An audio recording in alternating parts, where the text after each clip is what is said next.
Today, I'm excited to bring you yet another inspirational artist interview. Today, we have international artist Elizabeth Jenkins. But before I introduce the interview, for those of you returning, you might notice that my walls are getting a little bit blank, and that is because my daughter and we are leaving San Diego. So although we're filming this the week before Christmas, we are very busy packing the house. Well, she's 8 months old. I'm busy packing the house, and she's being my inspiration. If you are curious as to where we end up, please make sure to subscribe so you can see where we end up in 2023. And for those of you who are curious, we will still be returning to California on a somewhat regular basis. And now, in today's interview with artist Elizabeth Jenkins, we talk about how to go from good to great as an artist. We talk about the importance of life drawing, how to form an art community both in person and online, and thrown in there are amazing tidbits from this artist and art instructor, such as how to work with the Zorn palette. So without further ado, here's our interview. I'm Elizabeth Jenkins, and I like to make things. I like to paint people mostly and draw people. And I've been doing that on and off for a long time. I didn't study art in school. I'm a poetry major, and I didn't actually get a chance to draw people from life until after college, and I loved it. And so whenever I can draw from life, that's the most fun for me. So it doesn't have to be fancy pants, set up in an atelier or a studio or something. It can just be in a living room with people. But yeah, so I didn't really realize how different it is to draw from people.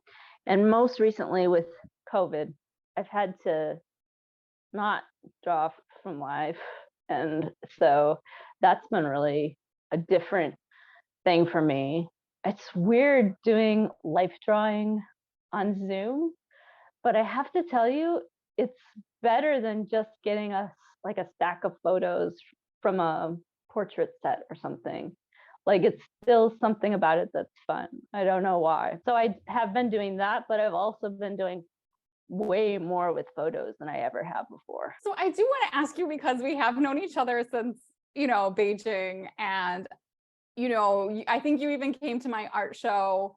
I know I have a picture of your daughter at my art show at least.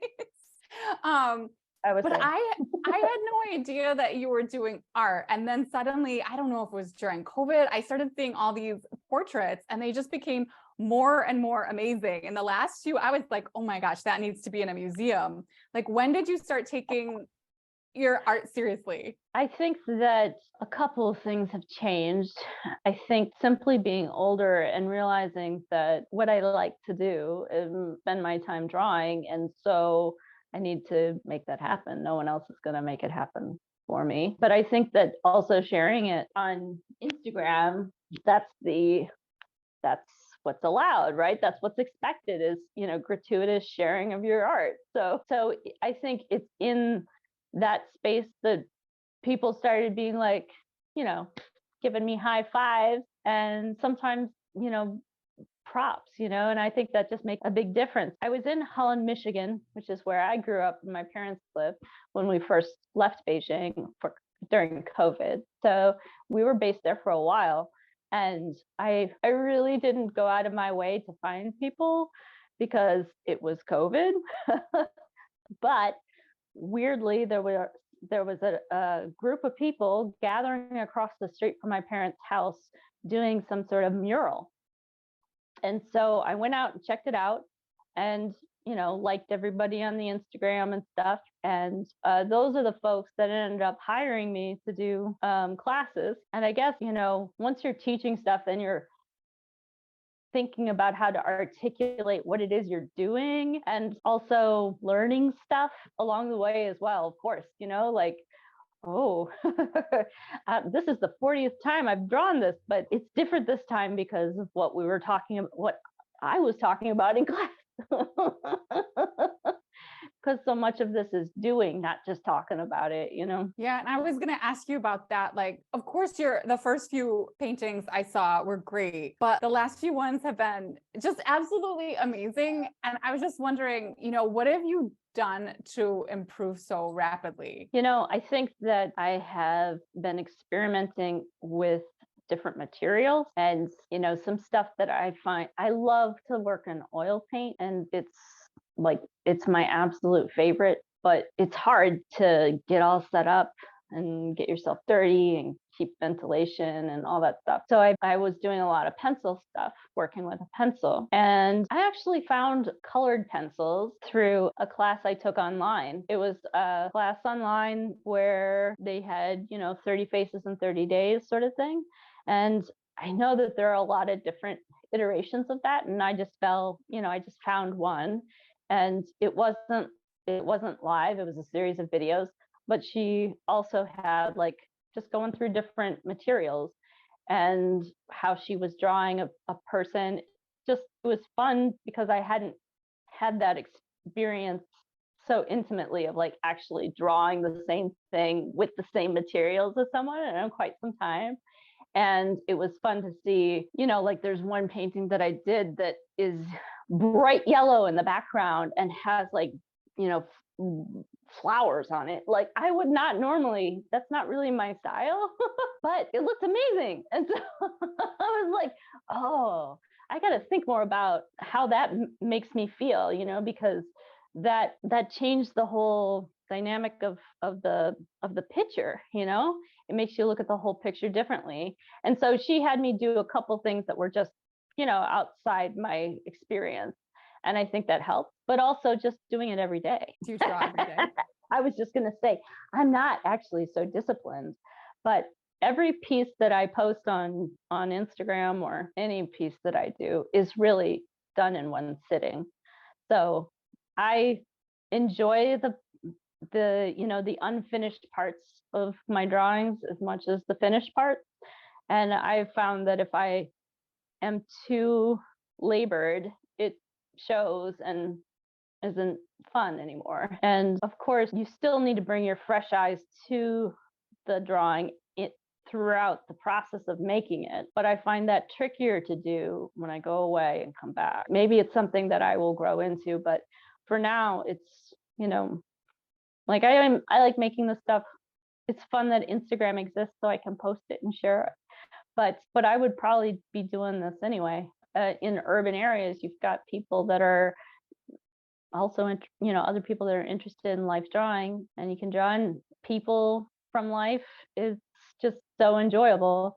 In Beijing, I was organizing sketching events that were with portraits, with people modeling. I mean, I have a deposit down at a gallery space that we had started to use. And that was really fun because I met an American artist, but I also made friends with other artists in the international community. There's a woman that's now, everybody's flung across the globe now, but someone in Russia, and someone in Finland, and a surprising number of people are affected by Ukraine, which I didn't realize even at the time, but now I'm quite aware. But and also Chinese people, right? And so it would be a fun group of people because there was often a shared language, but not always. And we had art school kids. There was a senior painter who was just excellent. So you actually introduced me to the Zoom live drawing because I hadn't even thought about it. And then you must have linked it on something recent. And I went and looked, and I'm like, oh my gosh, this is awesome, because especially having a kid, I'm not necessarily now going out to a live drawing event. With the one woman that I've been going to most recently, Judith Yaws, her models are just great, and she repeats them, but the ones she's repeated have been really good. They're super fun, and then you end up following the models as well. And there's nothing more fun than the model being like, oh, that's so cool, I actually started following a couple that you had posted because I didn't want to forget about the idea. Yeah. I'm like, I need to remember to go back. How do you go about paying? Do you Venmo somebody, or how do you arrange payment for Zoom? Yeah. I think it's just a PayPal or something. It's just in a sign up form. They also often give you links so you can tip the models. The other source that I've been using a lot is Unsplash, unsplash.com. Their blankets policy in using those images is you can do whatever you want, and you don't actually have to give credit. But it's a little uncomfortable because you don't have any idea what the relationship between that person and their model is. But other fantastic things have happened to me with that. I tagged the photographer, and then the photographer in turn tags the model, and then I'm all connected. It's pretty cool. I never thought about that, because I noticed that, you're so diligent about, mentioning where you get your reference photos, and that, I've used Unsplash too, and I admittedly never quite tagged them, but then that's a really interesting thing, that then you actually connect and can make meaningful connections down the chain with all of the people.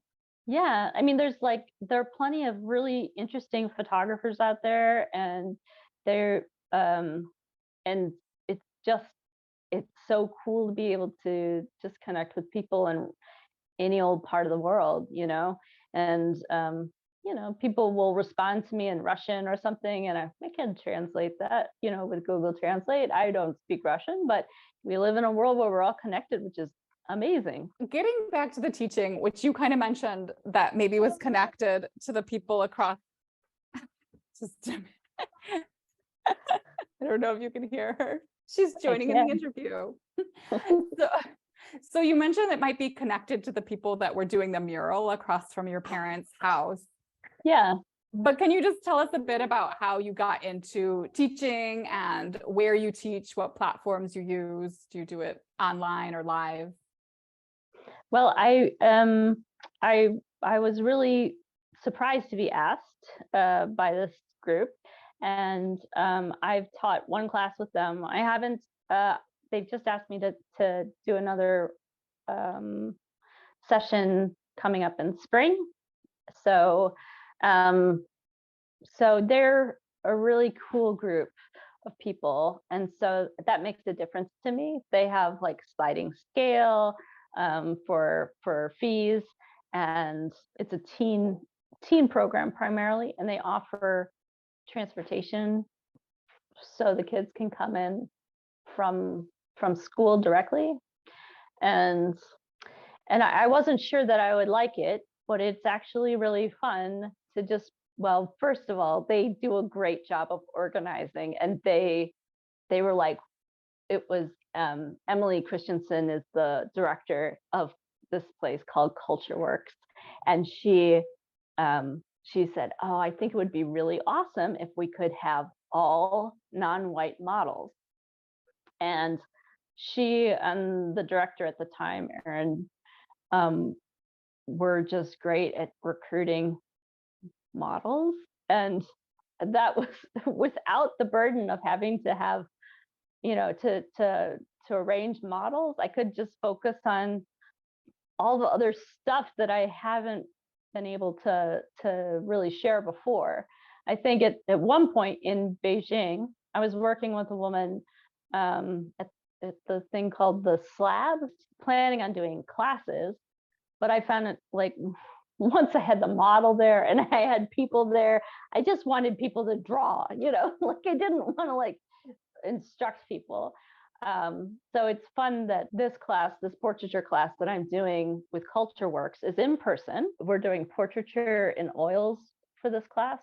And it's so exciting because they have all the materials. And I mean, for most of the kids that took it last time, it was the first time they ever used oil paint, and to me, it's so important to play with oil because if you go to a museum, that's what you're going to see, right? You're going to see people working in oil, and that's what you could do. I just think at that age, like teenagers is often when like aspiring artists sort of get going or get crushed. Right. Like either it sparks a lifelong passion for doing art or stifles them to never want to do it again. So I just think that's like such a meaningful time to be able to introduce teens to art. It's fantastic. Yeah, and I really find that I if I'm not teaching anything of worth, at least I'm giving folks the opportunity to have these materials in their hand and work from a live model. And I think that alone is worth it, you know? And all the other stuff is just kind of gravy. Like I structure my classes around artists as much as I can. I'm gonna be like, artists are cool, and look at this, it's so fun to look at. And opportunities, there are so many opportunities for young people to exhibit their art and get noticed. I So feel like there's so much more access to information now that if I knew now, if I knew then what I knew now, I think I probably would have taken a completely different path in life. But, I don't have any regrets because I also like all the human rights stuff I've done. I don't wish I didn't do human rights. right. But I just think now it's so much easier to access information. Yeah, definitely. And I forgot to tell you, a really good moment during one of our classes was I also like borrow from other artists that are on Instagram and be like, this is how this guy talks about the Zorn palette. The Zorn palette is a limited palette, and da da da da da. And let's all try and do the Zorn palette, and I try to start people with, you don't want to get overwhelmed with like if you have a crayon pack that's like 156 crayons, you don't know where to go, so you keep it small. And so anyway, I tagged that guy. No, I didn't tag him, but I did mention him by name, and Aaron Westerberg. And then the school posted some of the artwork and tagged him, and he thumbs up it. And I think that like they went ballistic. They were like, oh my God, Aaron Westerberg saw my painting. I'm like, yeah, see, you could just do that all the time. Just tag him and tell, like, how many times do people seek you out and ask you to, I don't know. I just feel like flattery is everything. I mean, I'm talking to you in an interview and I'm just like, okay. I mean, I like to talk about this stuff. I don't talk to you about it, I am grateful. I didn't know if and honestly, I mean, I've just been so amazed by your art. And I was like, dang, I got to get you on here to figure out what your special sauce is. Well, I mean, I don't have special sauce, but I do think that, really putting just being able to iterate is the most important thing, just being able to do it again and do it again. And that's both hard and liberating, because then you don't have to hang on to this one version that you're working on that is broke and now I can't do anything, especially with, that's why what I like about having students in the studio is like, just get another piece of paper, like you don't have to think about what it costs or anything, just like, this is what we have and use it, it doesn't have to be precious. And I mean, because on the other hand, people, what you're making is wonderful and beautiful and good, but you should also think about how you'll do it again next time, and many times when I'm posting stuff on Instagram, it's not the first drawing that I did,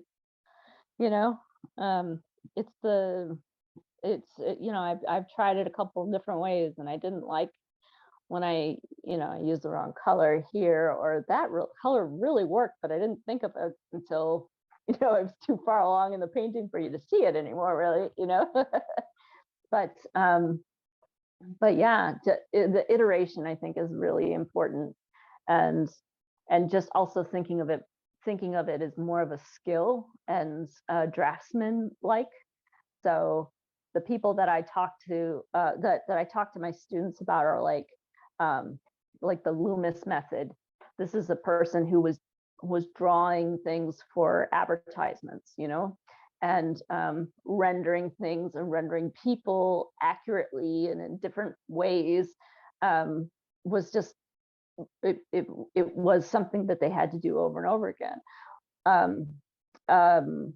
Norman Rockwell, who, I mean, I like Norman Rockwell since I was a kid. I didn't think a whole lot about where he came from and how he learned to do what he did, but it's a little offensive how successful he was so young.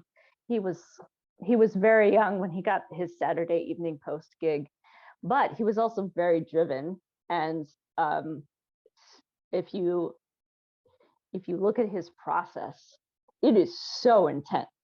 He draws, he iterates, over and over again in different medium. And, seeing, if you look at some of the his process through creating one of those Saturday Evening Post things, he doesn't ever just work on one piece. He's tried it 4 or 5 different ways. Like, should the guy have his mouth open?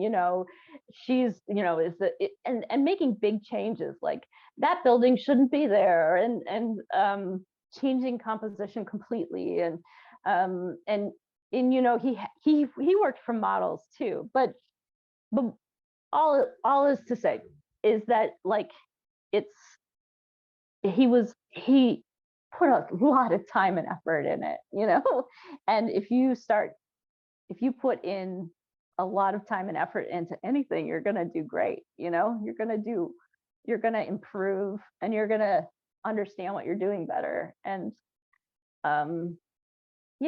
you can't get better at this. It's like trying to learn how to play tennis, but if you don't get on the court and put hours in, you're not going to, it doesn't matter if you know exactly how to do it if you don't do it. Yeah, goodness, there's been very few times, let me just say, where I repainted the same exact thing but made a change. And now I'm sort of thinking, that I need to try that. That's, I mean, I finally got an iPad to do some art. I had never done kind of digital drawing before, but I do feel a bit more free to do it because you can sort of do the part, then erase, copy, paste. And I find I am sort of redoing the same thing more and more easily. I don't feel as wasteful. It's not like I took all my supplies and I made something and now I have to throw that out and do it all again. That I can just, kind of erase, copy, paste, and then make a change and then redo it. So I have been getting a little bit better. I also was watching a Skillshare course with an illustrator named Kat Coquelet, and she talks about doing that. Like, it's often your third version of the thing that's the best one. And I just thought, wow, I need to work on that, having the patience to do the same exact thing more than one time. Well, and it's, I think the other secret especially you can see this in when you follow folks on Instagram that show their process, is that, like, you don't start, I mean, you might start with the eyes, okay, but you don't have to start with the eyes. And in fact, the idea of having a scaffolding of your painting before you get going is like 90% of the magic, because if you have a plan of where things are going to be, or you have a feeling of how it should be from top to bottom, not neglecting that part of your paper or canvas, you're going to end up with something a lot more fun. And I think that gesture drawing and life drawing really teaches you that, right? Because you got to if you don't do the toes, if you don't get to the toes, maybe it's fine, but do the hands, do the toes, do the head, like get all of those in, and being able to do that quickly and figuratively, just like gesture wise, you can really, it makes everything more apparent to your viewer, it makes it more real. And I mean, you know that from looking at your own stuff, or even looking on Instagram and being like, yeah, you can see how this guy's pretty good, but he's still struggling, or dang, everything this person does is amazing, because they're thinking about, they're not ever going to sit down to make a painting, create a painting in one go. There's there's there's so many thoughts, and yes, there's serendipity, and that's part of what I like. Like you iterate, you accidentally do something, whoa, that was good. So that, I always want that, but also the planning that you put into things is apparent, even if it is just a 30-second drawing of someone. If you try and just get that whole feel of the weight of the person, it's so satisfying, like you if you convince yourself, you convince the viewer, this is really a person, like I met this person, she was in front of me. I feel like sometimes it's magic. Like we take a piece of paper and then we actually create something out of 2 dimensions, and everyone looks at it and they're like, that is a human being, or that is the cat, or you know what I mean? We're just literally creating it from nothing. It is remarkable. And yeah, it is kind of magic. So how do you find time to do all of this art and teach classes and balance it with being a mother? How do you do it all?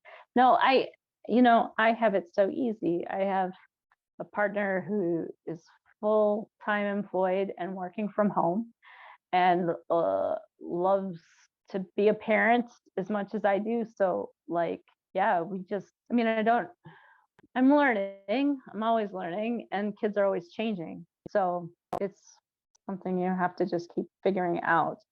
I remember when we were in Beijing, and I've reached out to this one guy because I thought he was doing some really cool stuff, and he had a studio outside of Beijing. It's one of those places where you can get to by bus, but it's like somehow rural all of a sudden.